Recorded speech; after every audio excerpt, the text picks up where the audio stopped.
Nous avons brûlé la carte, nous avons calibré la boussole, nous savons où est le nord. Nous sommes prêts à avancer dans le brouillard du chaos. Mais comment avance-t-on concrètement quand on ne voit pas à plus de 2 mètres? Est-ce qu'on court à toute vitesse en espérant ne pas tomber dans un ravin? C'est suicidaire.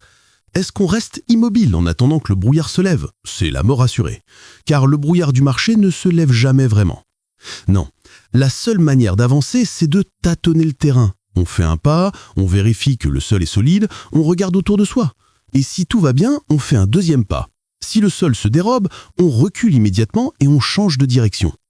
Ce processus de tâtonnement intelligent, ce n'est pas de l'hésitation, c'est une méthode scientifique. C'est le moteur même de l'agilité. Dans le monde des startups, on appelle ça la boucle tester, mesurer, apprendre. Build, measure, learn. C'est le cœur battant de la méthodologie Lean Startup, théorisée par Eric Ries. Dans cette vidéo, nous allons voir comment transformer votre entreprise en un laboratoire. Nous allons voir pourquoi votre opinion ne vaut rien et pourquoi la vitesse d'apprentissage est la seule mesure qui compte. Et pour illustrer cela, nous irons voir du côté de l'Espagne, chez un géant qui a conquis le monde, non pas en devinant la mode, mais en réagissant plus rapidement que tout le monde. Zara. 1. L'entrepreneur comme scientifique. Commençons par tuer un autre mythe romantique. Le mythe de l'entrepreneur visionnaire qui a une idée géniale, s'enferme dans sa cave pendant 2 ans et en ressort avec un produit parfait que le monde entier applaudit. Ça, c'est Hollywood. Dans la vraie vie, si vous faites ça, vous avez 99% de chances de ressortir avec un produit dont personne ne veut. Vous aurez gâché 2 ans de votre vie. Dans le chaos organisé, l'entrepreneur n'est pas un devin, c'est un scientifique. Un scientifique ne dit pas « je sais que ça va marcher », il dit « j'ai une hypothèse ». Hypothèse, je pense que les gens sont prêts à payer pour louer des perceuses entre voisins. Hypothèse, je pense que si je change la couleur de ce bouton en rouge, plus de gens cliqueront. Une hypothèse, tant qu'elle n'est pas vérifiée, est une hallucination. Le rôle de la boucle tester, mesurer, apprendre est de confronter cette hallucination à la réalité le plus vite possible et au coût le plus bas possible. Décortiquons les 3 étapes de ce cycle vital. Étape 1, tester, build. C'est l'étape de l'action. Mais attention, il ne s'agit pas de construire le produit final. Il s'agit de construire l'expérience qui va valider ou invalider l'hypothèse. Rappelez-vous du MVP, Minimum Viable Product. Ici, il prend tout son sens. Si votre hypothèse est « les gens veulent des chaussures rouges », ne construisez pas une usine de chaussures rouges, ne fabriquez même pas 100 paires. Faites une simple page web avec une photo de chaussures rouges que vous avez photoshopée et un bouton « Acheter ». L'objectif est de construire le minimum nécessaire pour générer de la donnée. Étape 2, mesurer, measure. C'est l'étape de la vérité. Vous avez lancé votre expérience, maintenant vous récoltez les résultats. Mais attention au piège de l'ego. Il y a 2 types de données. Les vanity metrics, les métriques de vanité, ce sont les chiffres qui flattent votre ego mais qui ne servent à rien. Le nombre de likes, le nombre de visites sur le site, le nombre de téléchargements gratuits. C'est du vent. On peut avoir 1 million de visites et 0 € de chiffre d'affaires. Les actionable metrics, les métriques actionnables, ce sont les chiffres qui disent la vérité sur le comportement des gens. Le taux de conversion, le coût d'acquisition client, le taux de rétention, le chiffre d'affaires encaissé. Le scientifique ne s'intéresse qu'aux métriques actionnables. Il ne veut pas être rassuré, il veut être informé. Étape 3, apprendre, learn. C'est l'étape la plus douloureuse et la plus cruciale. Vous analysez les données, si les gens ont cliqué sur le bouton « Acheter », bravo, hypothèse validée. Vous pouvez passer à l'étape suivante, persévérer. Si personne n'a cliqué, aïe, hypothèse invalidée. Votre idée ne marche pas dans cette forme. C'est là qu'il faut prendre une décision. Soit vous pivotez, vous changez une partie de l'idée, le prix, la cible, le produit, et vous repartez pour un tour, soit vous abandonnez ce projet pour en tester un autre.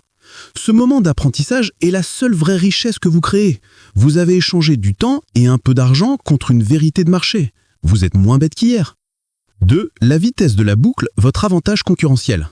Maintenant, voici le secret. Le secret n'est pas seulement de faire cette boucle, tout le monde peut le faire. Le secret, c'est la vitesse à laquelle vous le faites. Imaginez 2 entreprises, A et B. L'entreprise A fonctionne à l'ancienne. Elle fait des plans, des réunions, des comités. Elle met 6 mois à lancer une idée, à la tester et à analyser les résultats. Elle fait 2 boucles par an. L'entreprise B est une start-up agile. Elle lance un petit test le lundi, elle mesure les résultats le jeudi, elle apprend et décide le vendredi. Elle fait 52 boucles par an. À la fin de l'année, l'entreprise A a appris 2 choses, l'entreprise B a appris 52 choses. L'entreprise B a testé 52 hypothèses, corrigé 52 erreurs, affiné son produit 52 fois. Même si l'entreprise A est plus riche, plus grosse et plus intelligente au départ, l'entreprise B va gagner. C'est mathématique. Elle évolue 26 fois plus vite. Dans le terreau, ce n'est pas le plus gros qui mange le plus petit, c'est le plus rapide qui mange le plus lent. Votre obsession chaque matin doit être de réduire le temps de ce cycle. Comment pouvons-nous tester ça en 24 heures au lieu de 2 semaines? Comment pouvons-nous avoir la réponse client avant ce soir? Étude de cas. Zara, le maître du feedback. Pour prouver que cette méthode n'est pas réservée aux applications mobiles et aux geeks de la Silicon Valley.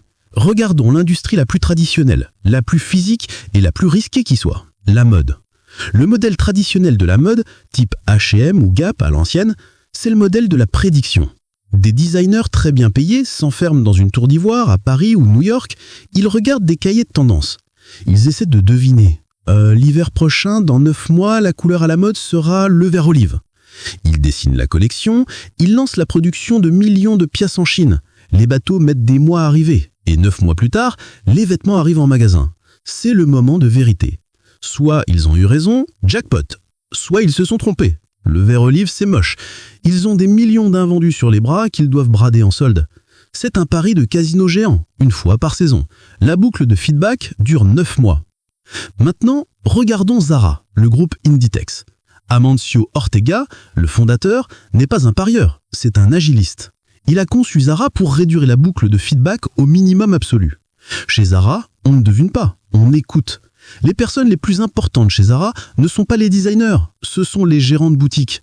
Chaque soir, le gérant de la boutique Zara des Champs-Élysées et de toutes les boutiques du monde doit faire un rapport précis sur une tablette. Il ne dit pas seulement ce qui a été vendu, les données de caisse. Il dit ce que les clients ont demandé mais n'ont pas trouvé. 3 femmes ont demandé des jupes à paillettes. Les gens touchent ce pantalon jaune, mais il repose parce que le tissu est trop rêche. Ces données remontent instantanément au siège, en Espagne. Là-bas, une armée de designers analyse ces retours en temps réel. Ils voient une tendance émerger. Tiens, à Paris, Londres et Tokyo, on nous demande des jupes à paillettes. Immédiatement, ils dessinent une jupe, pas dans 3 mois, maintenant. Les usines de Zara ne sont pas toutes en Asie. Une grande partie est en Espagne, au Portugal, au Maroc, juste à côté du siège. Elles sont prêtes à produire en petite série très vite. Le tissu est coupé, cousu, et grâce à une logistique incroyable, 15 jours plus tard, la jupe à paillettes est dans les rayons à Paris. 15 jours contre 9 mois. Zara fait la boucle, tester, mettre quelques pièces en rayon, mesurer, ça se vend, apprendre, produire plus ou arrêter. En 2 semaines. Si la jupe à paillettes ne se vend pas, ce n'est pas grave, ils n'en ont produit que 500. Ils arrêtent tout de suite, la perte est minime. Si elle se vend, ils appuient sur l'accélérateur et inondent les magasins. Résultat, Zara a beaucoup moins d'invendus que ses concurrents. Les clients viennent plus souvent, 17 fois par an contre 3 fois pour la concurrence, car ils savent qu'il y a toujours des nouveautés. Zara ne dicte pas la mode, Zara surfe sur la vague de la demande réelle en temps réel. Ils sont antifragiles. Si la mode change brutalement demain, H&M est coincé avec son stock de 6 mois. Zara s'adapte en 2 semaines. Conclusion. Sortez du bâtiment. Quelle est la leçon pour vous?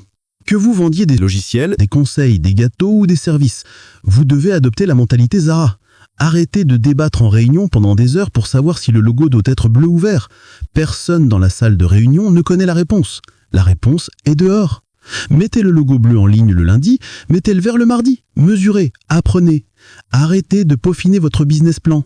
Votre business plan ne survivra pas au premier contact avec le client. Au lieu de cela, concevez votre prochaine expérience. Quelle est l'hypothèse la plus risquée de votre projet aujourd'hui? Comment pouvez-vous la tester avant la fin de la semaine pour moins de 50 €? Steve Blank, un autre père du Lean Startup, a une phrase célèbre « Get out of the building ». Sortez du bâtiment. Il n'y a pas de fait à l'intérieur de votre bureau ou de votre tête. Il n'y a que des opinions. Les faits sont dehors, dans la main et le portefeuille des clients. Votre mission est de transformer votre entreprise en une machine à apprendre. Une machine qui avale de l'incertitude et qui recrache de la vérité. Plus cette machine tourne vite, plus vous réduisez le risque et plus vous vous rapprochez inévitablement du succès. Dans la prochaine vidéo, nous allons pousser ce concept encore plus loin. Nous allons voir comment aller au-delà de la simple adaptation. Nous allons voir comment construire un système qui ne se contente pas de résister au choc, mais qui en profite. Nous allons découvrir le concept d'antifragilité.